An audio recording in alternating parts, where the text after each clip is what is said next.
అందరికీ నమస్కారం అండి. మన వారాహి అమ్మకి నమస్కారం చేసుకుంటూ ఈ వీడియోని స్టార్ట్ చేస్తున్నాను. ఇంకా ఈరోజు వీడియోలోకి వెళ్ళే ముందుగా మీ అందరికీ కూడా అమ్మవారి అనుగ్రహం పరిపూర్ణంగా లభించాలని మనస్ఫూర్తిగా కోరుకుంటున్నానండి. ఇంకా ఈరోజు వీడియోలో వారాహి అమ్మవారు కలలో కనిపిస్తే ఏం జరుగుతుంది, అమ్మవారు కలలో కనిపించిన తర్వాత మనం ఏం చేయాలి, అమ్మవారు ఒక భక్తురాలి విషయంలో చూపించిన ఒక అద్భుతమైన విశేషాన్ని గురించి కూడా ఈరోజు మనం వీడియోలో తెలుసుకోబోతున్నాం. అలాగే ఏదైనా ఒక ఆపద సమయంలో వారాహి అమ్మవారు మనకు ముందుగానే కొన్ని సంకేతాలను అందిస్తూ ఉంటారండి. ఆ సంకేతాలు మనం ఎలా గుర్తించాలి, మనం ఎలా జాగ్రత్త పడాలి, ఇలాంటి కొన్ని విషయాల గురించి ఈరోజు వీడియోలో తెలుసుకోబోతున్నామండి.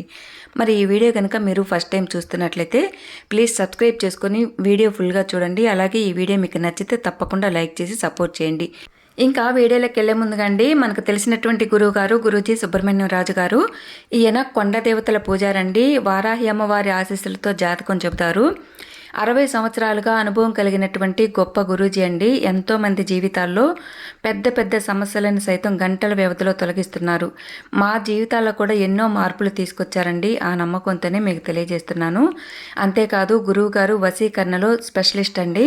ఇంకా గురువుగారు చెప్పింది చెప్పినట్లుగా జరుగుతుంది. మీకు ఎంత దూర ప్రాంతంలో నుంచైనా సరే గురువుగారిని ఫోన్ చేసి ఒక్కసారి కనుక సంప్రదించారు అంటే మీ సమస్య ఎలాంటిదైనా సరే 24 గంటల్లోనే మీ సమస్యకు ఒక మంచి పరిష్కారం అనేది దొరుకుతుంది. గురూజీని సంప్రదించాల్సిన ఫోన్ నెంబరు 9665755717. ప్రేమ, పెళ్లి, విద్య, ఉద్యోగం, రాజకీయ సమస్యలు, చేతిలో డబ్బు నిలవకపోవటం, విదేశీ ప్రయాణం ఆలస్యం కావటం, భార్యాభర్తల మధ్య చిన్న చిన్న సమస్యలు సైతం పెద్దవిగా కావటం, ఇలా మీ సమస్యలు ఏవైనా సరే 24 గంటల్లోనే మీకు మంచి పరిష్కారం అనేది జరుగుతుంది. నమ్మకంతో గురువుగారికి కాల్ చేయండి. ఇంకా ఈరోజు వీడియోలండి, వారాహి అమ్మవారు కలలో కనిపిస్తే ఏం జరుగుతుంది అంటే, వారాహి అమ్మవారు కలలో కనిపించాలి అంటేనే అదృష్టం అనేది ఉంటేనే అమ్మవారు ఇలా స్వప్న దర్శనం అనేది మనకు కలిగిస్తారు. ఇలా కోటిలో ఒకరికి మాత్రమే అమ్మవారు ఇలా స్వప్న దర్శనంలో దర్శనమిస్తుంటారు. అమ్మవారు ఒక్కసారి ఇలా స్వప్నంలో దర్శనమిచ్చారు అంటే వాళ్ళ జీవితంలో ఇంకా దుష్ట శక్తుల ప్రభావం అనేది లేకుండా వాళ్ళకి ఎప్పుడు కూడా అమ్మవారు అండగా ఉంటూ కాపాడుతూ ఉంటారు అనేదానికి ఒక సంకేతం. అలాగే అమ్మవారు ఇలా స్వప్న దర్శనం కలిగించారంటే ఆ మరుసటి రోజే మీరు తలస్నానం చేసి అమ్మవారికి ఒక చక్కని దీపం పెట్టుకొని భక్తితో అమ్మవారిని ఇంకా నమ్ముకున్నారంటే మీ జీవితంలో ఒక కొత్త మార్పు మొదలవుతుంది అనేది ఒక అర్థం అన్నమాట. ఇంకా ఇలా అమ్మవారు ఏదైనా ఒక ఆపద సమయంలో మనకు ఎలాంటి సంకేతాలు ఇస్తూ ఉంటారంటే, మనం ఏదైనా బయటికి వెళ్ళే సమయంలో ఏదైనా ఒక ప్రమాదమో లేదంటే మనకు అనుకోని ఒక అడ్డంకి ఏదైనా జరుగుతుంది అంటే ముందుగానే మనకు ఇంట్లో ఏదో ఒక సూచన అనేది అమ్మవారు తెలుపుతూ ఉంటారు. అయితే వారాహి అమ్మవారు ఇచ్చే సూచనలు మనం ఎలా గుర్తించాలి అనే దాని గురించి వారాహి అమ్మవారి భక్తురాలు విషయంలో జరిగిన ఒక అద్భుతాన్ని ఈరోజు మనం వీడియోలో తెలుసుకుందాం. ఒక ఆవిడండి వారాహి అమ్మవారికి చాలా చాలా భక్తురాలన్నమాట. ఆవిడ అమ్మని తలుచుకొని రోజంటూ ఉండదు. ఆవిడ ఏ పని మొదలు పెట్టాలన్నా, ఆవిడ ఒక ప్రయాణం చేయాలన్నా, ఇంకా వేరే ఏదైనా కానీ అమ్మని తలుచుకొని ఆవిడ పని అనేది స్టార్ట్ చేస్తూ ఉంటుంది. అయితే ఫ్రెండ్స్, ఆవిడకి ఒక చిన్న కిరాణా షాప్ ఉంటుంది. ఆ కిరాణా షాప్లోకి సరుకుల కోసం అని చెప్పేసి ఒకరోజు కంగారు మీద ఆవిడ తనకు కొంత అమౌంట్ అనేది తీసుకొని పర్సులో పెట్టుకొని ఆ పర్సుతో పాటు తను ఆటో ఎక్కి వెళ్ళిపోయిందనమాట బజార్కి. అలా వెళ్ళిన తర్వాత సరుకులు తీసుకొని ఇంకా సరుకులకి అమౌంట్ కట్టే సమయంలో తన చేతిలో పర్స్ లేకపోవడం చూసి చాలా బాధపడిపోయింది. అది కొద్ది గొప్ప అమౌంట్ కాదు, చాలా పెద్ద మొత్తంలో అమౌంట్ అనమాట. ఇంకా తన బాధ వర్ణనాతీతంగా ఉంది. తన ఇంటికి వచ్చేసి ఏడ్చుకొని ఇంకా అమ్మ దగ్గర మళ్ళీ ప్రార్థన పెట్టుకొని, నాకెందుకు ఇలా జరిగింది, నేనేం పొరపాటు చేశానమ్మా, నన్నెందుకు నువ్వు ఇలా వదిలేసావని చెప్పేసి చాలా బాధపడుతున్న సమయంలో తన పర్సు ఆటో అతనికి చిక్కిందని చెప్పేసి ఆటో అతను అడ్రస్ వెతుక్కొని ఆవిడకి ఆ పర్స్ తీసుకొచ్చి ఇచ్చారనమాట. అయితే అసలు ఆ ఆటో అతనికి ఈవిడ అడ్రస్ ఎలా తెలిసింది, ఆ పర్సు ఈవిడదేనని ఆయనకి ఎలా తెలుసు అంటే, ఆ పర్సులో ఈవిడ ఫోటో అంటే ఆధార్ కార్డు ఉంటుంది కదా, ఆ ఆధార్ కార్డులో ఉన్న ఫోటో ప్రకారము ఆయన విచారించి ఈ పర్సు పలానా ఆవిడది అయ్యుండొచ్చు, ఆవిడ ఆధార్ కార్డు ఉంది కదా అన్నట్లుగా ఆ ఆధార్ కార్డులో ఉన్న అడ్రస్ను బట్టి తను వెతుక్కుంటూ విచారించుకొని వచ్చి ఆవిడ పర్సు ఆవిడకి అప్పగించాడు. ఇంకా ఆమె కూడా చాలా సంతోషంతో ఆయనకి కృతజ్ఞత చెప్పుకుందనమాట. అయితే ఆ తర్వాత ఆవిడ చాలా ఆలోచిస్తూ ఉంది. పొద్దున్నుంచి కూడా ఆవిడ బయలుదేరే ముందు కూడా పర్సు కింద పడిపోవడము, ఇంకా డబ్బులు తీసుకునే సమయంలో కూడా ఆ డబ్బులు ఊరికే చేజారి కింద పడిపోవడము, ఇంకా ఆవిడ బయలుదేరే సమయంలో ఎదురుగొట్టుకోవటం ఇలాంటి కొన్ని కొన్ని చిన్న చిన్న సంకేతాలు అనేటివి ఆవిడకి కనిపిస్తూనే ఉన్నాయి. అయినా ఆవిడ పట్టించుకోకుండా బయలుదేరేసింది అనమాట. కొంచెం ఏంటంటే టెన్షన్లో ఉంది కదా, అవసరం అని చెప్పేసి అవి పట్టించుకోకుండా బయలుదేరడం ఇలా జరిగిందనమాట. అంటే ఆవిడకి ముందుగానే అమ్మవారు ఇలా కొన్ని సంకేతాలు అందిస్తూ ఉన్నారు, ఆవిడ పట్టించుకోకుండా బయలుదేరింది.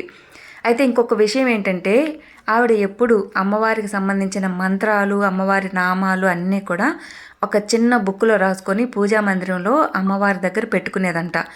కానీ విచిత్రంగా పూజా మందిరంలో ఉండాల్సిన అమ్మవారి నామాలకు సంబంధించిన ఆ బుక్కు ఈరోజు మాత్రము ఆవిడ పర్సులో ఉంది. అసలు ఆ బుక్ ఆవిడ పెట్టిందే లేదు. మరి ఇంకెవరైనా తన పర్స్ తాగుతారంటే అది కూడా లేదు. తన పర్స్ ఎప్పుడు కూడా తన దగ్గరే ఉంటుంది. లేదంటే తను ఒక ప్లేస్లో మంచి అంటే బీరువా లాంటి ప్లేస్లో పెట్టుకుంటుంది అనమాట, లాక్ వేసుకొని. అలాంటిది ఎప్పుడు బుక్ అసలు తన పర్సులో పెట్టుకుందా లేదు. ఎప్పుడు పూజా మందిరంలో ఉండే అమ్మవారి నామాలకు సంబంధించిన ఆ బుక్ ఈరోజు ఆవిడ పర్సులో ఉంది. అంటే ఇక్కడే మనకు అర్థం అవుతలేదండి, ఆ అమ్మవారు అంత మహిమ చూపించారండి. ఆవిడ ఆశ్చర్యానికి హద్దులు లేవు. అమ్మ నన్ను ఇంత కాపాడుతుందా, ఇంతలా నా వెంట ఉంటుందని చెప్పేసి ఎప్పుడు కూడా ఇంకా ప్రతి ఒక్కరికి ఈ విషయం చెప్తానే ఉంటుందండి. అమ్మ అంత మహిమ చూపించింది. నిజంగానండి, వారాహి అమ్మవారిని మనం గనక భక్తితో నమ్మి విశ్వాసంతో పూజించాము అంటే ఎలాంటి వారికైనా సరే అమ్మ వెంట ఉంటూ ఎప్పుడు కష్టాల నుంచి కాపాడుతూనే ఉంటుందండి. కాకపోతే అమ్మ ఇలా మనకు కొన్ని కొన్ని సంకేతాలు కూడా ఎప్పుడు అందిస్తూనే ఉంటుంది. అవి మనం గుర్తించాలి, గుర్తించి మనం జాగ్రత్త పడాలన్నమాట. ఇంతకంటే గొప్ప నిదర్శనం ఏముంటుంది చెప్పండి.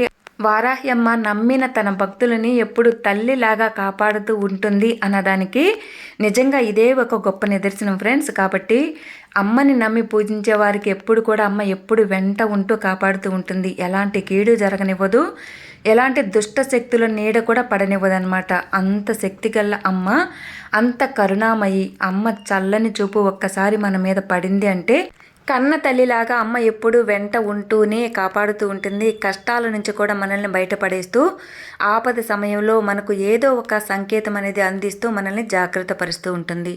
అయితే అమ్మ స్వప్నంలో దర్శనం ఇవ్వాలి అంటే అది అందరికీ కలిగేది కాదు, అదృష్టవంతులకు మాత్రమే. అది కూడా 1,00,00,000 మంది భక్తులు 100కి 1,00,00,000 ఒక్కరికి మాత్రమే అమ్మ దర్శన భాగ్యం అనేది కలుగుతుంది. ఒక్కసారి అమ్మ దర్శనం అయ్యింది అంటే వాళ్ళ జీవితంలో ఒక గొప్ప మార్పు వచ్చిందనే అర్థం అండి. అంత గొప్ప సంకేతాలు మనకు అమ్మ అందిస్తూ ఉంటుంది. మరి ఈరోజు వీడియోలో మనము అమ్మవారి భక్తురాలు విషయంలో అమ్మ చూపించిన ఒక గొప్ప విశేషమైన మహిమ గురించి తెలుసుకున్నాం కదా. మరి ఈ వీడియో కనుక మీకు నచ్చింది అనుకుంటే ఈ వీడియోకి ఒక చిన్న లైక్ చేసి సపోర్ట్ చేయండి. ఇంకా ఈ వీడియో మీ ఫ్రెండ్స్కి మీ మిత్రులందరికీ కూడా షేర్ చేయండి. ఓం శ్రీ మాత్రే నమః. సర్వే జన సుఖినో భవంతు. జై వారాహి.